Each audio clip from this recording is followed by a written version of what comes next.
Assalamu alaikum and welcome to Islam and Life with me, Raza Kazim. Family is an important part of the lives of a lot of people around the world. But on occasion, the same concept of family that can be a rock of stability for some can in fact be the living hell for others. What does Islam say about this? Islam has strongly emphasized the great importance of maintaining relations with our relatives and kin. Allah has stated in the Holy Quran, "And those who break the covenant of Allah after its ratification, and sever that which Allah has commanded to be joined, and work mischief in the land, on them is the curse, and they shall have the evil of the abode." By severing what Allah has joined is interpreted as severing the bonds of kinship, or not keeping good relations with blood relatives. Unfortunately, cutting relations with family and relatives is not seen as a major problem in the Western societies, and this influences also Muslim families living in the West. There's an encouragement from the secularist culture to cut out negative energy in our lives, and thus avoid people who cause us grief, even if they are our own kindred. However, Islam, on the other hand, highly encourages us to extend our hand for peace, to maintain relations with our kindred, even if the cause of dispute is not our fault, and even if they have committed injustice towards us. We're honored to be joined by our esteemed guest, Professor Tariq Ramadan, to discuss all of these issues. Welcome to the program, Professor. Assalamu alaikum. Wa alaikum assalam. I wanted to start off by asking, is the concept of family in the Islamic context really important? Yes, it's critical, it's essential. It's really the center of our understanding when it comes to our relationship to God and our relationship to our society. The first condition for us is that there is no way for an individual to come close to God if he or she is not, for example, serving her or his parents. So the relationship here is very important. This is the path towards our own salvation from an Islamic perspective, to the point even that the second name of God, Allah, it's Ar-Rahman. Ar-Rahman, the way we are translating it, is the merciful or the more merciful. But in Rahman there is Rahim. And Rahim is the same root as to the word as Silat al-Rahim. And Silat al-Rahim is this relationship between the parents and their children, is this progeny and this essential. So the fact that we are connected to Ar-Rahman, it's Silat al-Rahim, which is really what is connecting the mother to her children. It's exactly the same root. So we can understand here that there is this type of relationship that God has with us, not at all in the way there is something like incarnation in Islam. This is completely rejected from an Islamic perspective. But just to make it clear for us that there is something which is this mercy, this love coming from God that is connecting Him to us and us to Him through the relationship with our family. In terms of the idea of cutting relations with family, what would Islam have to say about that? This is something which is important. We should never, as the verse was quoted in the clip, we should never cut relationship with our parents, with our children, except in one situation which happened in the Quran with Noah, and what is, for example, the rejection by, for example, the child, a boy or girl, of anything which has to do with God, which is rejecting religion. This could sometime explain why you have to cut. I would say that the literal understanding that this cutting because he or she is rejecting God, we should be very cautious. Because this is, I would say today, that this is why we should not cut. We should not cut because there is a rejection. We still have to communicate and try to communicate. So from an Islamic perspective, when you enter into this, we are not following in the footsteps of the Catholic Roman tradition by saying, you know, divorce is unacceptable and rejected in Islam. It's abghadul halal. It's the most detested thing that is permissible in Islam is for you to divorce. Meaning what? Meaning when you enter a relationship, when we get married, what you have to understand that it's not an easy task, and especially today, to be married within our society. So you should learn how to deal with the other, how to deal with your wife, how to deal with your husband, and all the conditions that are going to help you to have a harmonious life.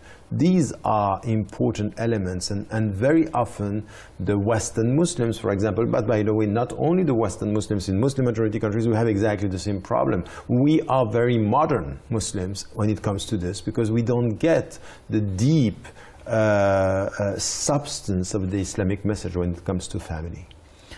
You've talked about in terms of parents and children and so on, but what about family that extends beyond those two groupings that you've mentioned?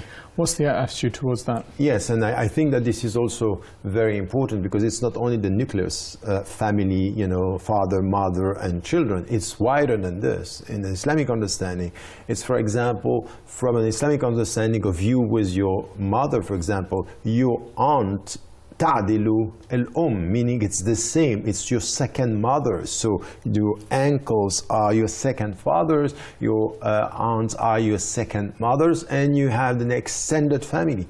And this is something which is very important. As a human being, at the end of your life, you are going to be questioned alone, but your life should be lived with all your family. So you need to keep this connection, silat al-rahim, by calling, communicating, asking, serving. And remember, whatever is your age, at the end, you are always the son of somebody or the daughter of somebody.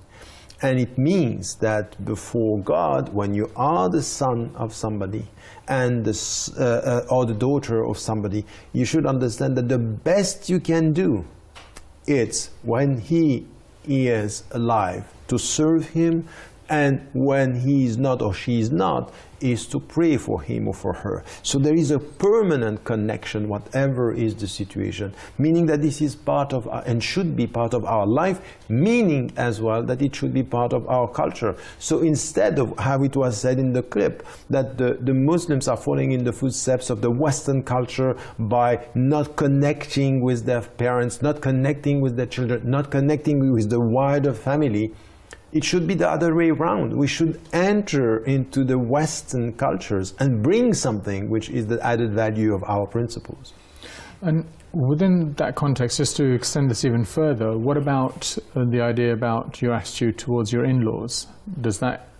Are they included within the family or not? Yes, yes, of course. As soon as your daughter or your son gets married, it's part of the family. So it's widening the scope. It's a perception that you have to deal with all this family and then with the children. So we have a sense here that, yes, you have the social structure, which is the first one, and then it's connected. So there is a sense, even in anything which has to do with inheritance in Islam, it's connected with so many within the family. It's not only the father and the mother, the son and the daughter. It's connected to many levels and many links in our society, which means that the family is central for you as a spiritual reference in your life, because it means that there is a jihad that you have to indulge in when it comes to keeping the family, serving the family. And this is what the Muslims should do, and not the other way around, accepting that because now we are in individualistic cultures, we end up thinking about ourselves and not thinking about serving the family. This all sounds very good, but one of the issues that sometimes does come up, that it's sometimes family that causes this grief. And how do we counter the negativity that sometimes can be faced in that kind of situation? Yeah, and that as everything in our life, the positive aspect, you can find so many negative aspects. So this is why in your question it's very important to ask ourselves from a spiritual viewpoint, in which way the family is going to play a positive role and in which way it could play a negative role. It could play a positive role if it's quite clear that nothing in the family is preventing you from being yourself.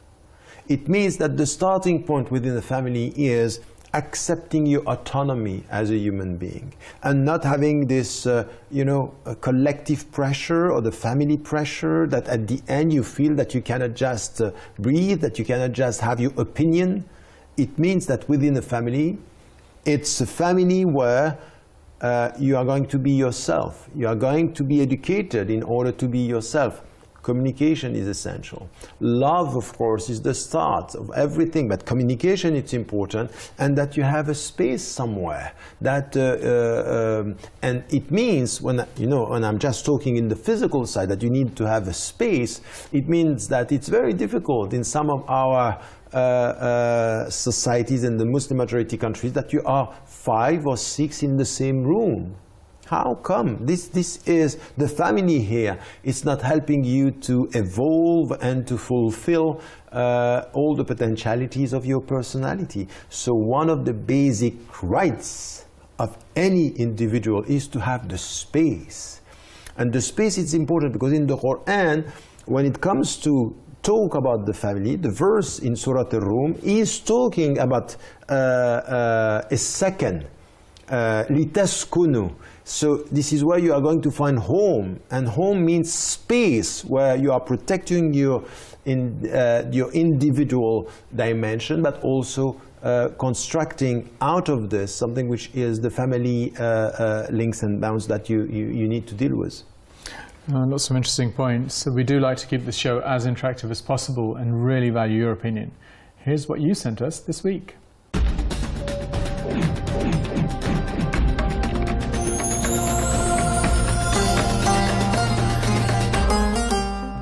This week we asked, why does Islam put so much emphasis on maintaining good family relations? Nazia from India said, blood is thicker than water. We hear this all the time.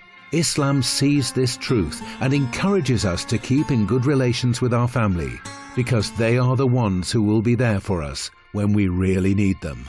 Mohammed from UK said, Islam has a beautiful system of ensuring societal harmony. This harmony starts with families, so as peace and love can be maintained in families, then the whole society will be in harmony.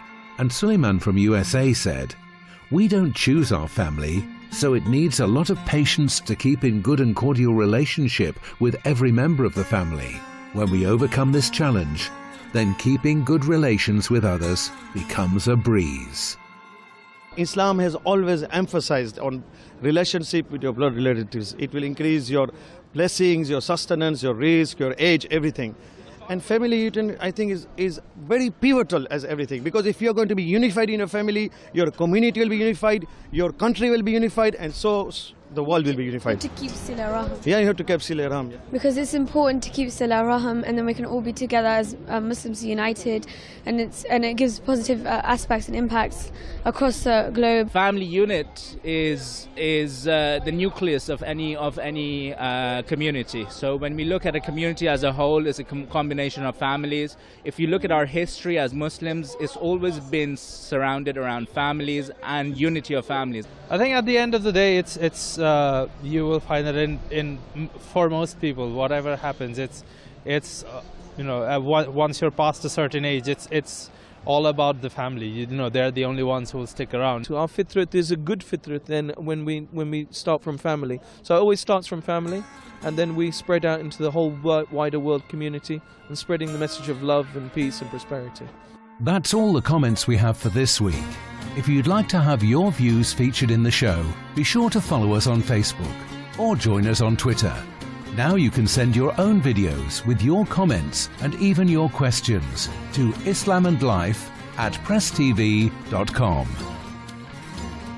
One of the things that was being talked about in the clip was this idea of unity and the fact that unity within the families can somehow be rolled out and cause unity elsewhere as well.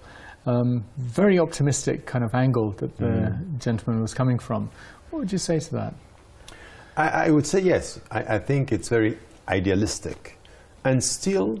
But we want it to be like that. From an Islamic idealistic point of view. But the problem is to look at it from, you say, as soon as you have a good family and harmony within the family, it's going to have an impact on the society, and then the society, that's true. But it's not as simple as that. It's not going to be from one step to another in such a way. The other way of thinking about it would be, you're not going to get peace within the society or harmonious relationship if within the families we are dealing with crisis.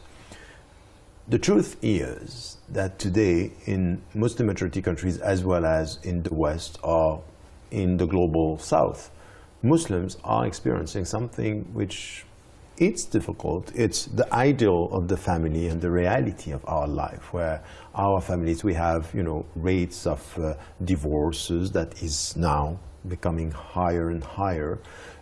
We have a lack of communication. We have the same mentality. When there are problems within the family, we don't struggle. We go very quickly and we speak very quickly about divorce, which is permitted, but once again we have to try our best to build on the relationship. And once again, we have affective crisis among Muslims, which is how do we deal and how do you speak about our psychological problems, the lack of affection, the lack of communication within our families today. Now, it's clearly going to be something that's going to quite challenging and they were some of the points that were made on the clip were actually talking about this idea that from within the family you can actually get some positive things coming out there, but they don't talk about some of the problems that can actually be formed and how to counter some of these problems, because there are conflicts in family when you've got people together who might have very different views about things. How do you counter or how do you resolve those situations which can become quite ingrained, deeply ingrained family problems, which can sometimes go on for generations? Yeah, and I think that the problem that you are raising here, it's important because we have multiple factors entering into the equation, for example. It could be a family within a specific culture, and the relationship between the family and the culture is problematic, for example, when it comes to the question of authority, for example. That in certain culture you don't answer back, you don't express your opinion. But that's going to be very difficult if, for example, in our societies today, you have all these technologies and all the people are thinking, and within our cultures, sometimes that's not the way. And we confuse the relationship, the authority of the father and the mother with being silent, while even the Quran is not saying this, that you have to obey your parents except if they are unjust or imposing into you to do something unjust. So we have the tension sometimes between culture and family. There is something which is also in our relationship within Muslim families, is to translate Islam into a set of obligations and not a space of communication. That's a big problem. And we do this out of love sometimes, that you know that your kids, you know that your wife or your husband are exposed to so many problems in the contemporary, so you try to protect. And your protection is a lack of freedom. And this lack of freedom, it's a psychological problem that you can experience. So the family, out of love, could prevent you from developing or fulfilling some of your potentialities and characteristics as a human being. We also have within the families, and when it comes to the relationship, things that have to do with the relationship between men and women. And you cannot deny that this is a problem sometimes, that some of our brothers are taking from the culture and taking from Islam things that are often used when it's on their side and abused when it's not on their side, and it's mainly respecting the rights of our sisters. So I think that, yes, it's not as easy as this. So we should stop idealizing the notion of family and come to the real life and try to say, okay, how are we going to solve these problems? One of the things that you talked about was this idea of answering back, and there was a problem associated with it. Is that something that is and should be part of the Islamic culture or the Muslim culture, or is it something that should be not part of it? How do you navigate the differences of opinion and allowing that difference of opinion to be there if the answering back? You know, by definition, when you say that there is a shura, when you say, for example, in arada fisalan, so it's in the Quran, in the situation where there is a divorce between the husband and the wife, in the situation where you are dealing with your own children, you have to consult, you have to deliberate, you have to talk to one another. If a consultation, a deliberation, a discussion should be based on different opinions, and different opinions is that if you say something I disagree with, I should be able to respond, to speak my mind. It happened even, we have this in the Sunni tradition, when there is a discussion and Omar had his wife answering back, and he's, how come? He's coming from Mecca. In Mecca, the women were having a very low profile within the society. And she said, but the Prophet, peace be upon him, is experiencing this with his daughter, your daughter, his wife, so you have to bear with it. And to understand that there is nothing wrong in Islam in answering back. The problem is no arrogance and politeness, respect within the family. So my respect towards my father, my respect towards my mother, my respect towards my kids, it's not for them to listen and not to answer back and not to question. The respect is coming with a critical mind. So we should avoid thinking that within the family, the notion of authority coming from the father or coming from the mother, it's based on unity of thought, no discussion, no answering back. No, that's not going to work like this. And especially in our time, especially today, where we have so many way of dealing with other cultures and getting knowledge outside of our very narrow cultural setting. One of the spin-offs or side effects of having this strong concept of family is that you support the family no matter what. What is the Islamic perspective on that? Yes, I think you are right, that sometimes because it's so important and we feel it's so exposed to contemporary dangers that no matter what, we have to protect it. And no, that's not the case. Sometimes you have to protect the children from their parents because they are not listening. And sometimes, for example, we have to determine that there are rights for the children and rights for the wives and rights for the husbands. So sometimes we have to face it. It's not to idealize the family to the point that we don't take decision when there is a lack of communication and there is beating the woman and violence within. Sometimes the Muslims are not talking about anything which is happening within the neighbor's house because they say, oh, Islam, family is important. No, we can't do this. You cannot save the family at the price of justice and dignity within the family and communication. Like everything in life, family ties need to be worked on. The kinship does not always come naturally, but requires careful nurturing. The balance that needs to be struck between making an effort to fulfill the Islamic obligation and the realities of what negative influences could be brought to bear is crucial. Sometimes we know things about our family because we know them warts and all, and whereas for others we'll only see the facade. That's all the time we have today. I would like to thank Professor Tariq Ramadan for joining us, and I thank you all for watching. Until next time, goodbye.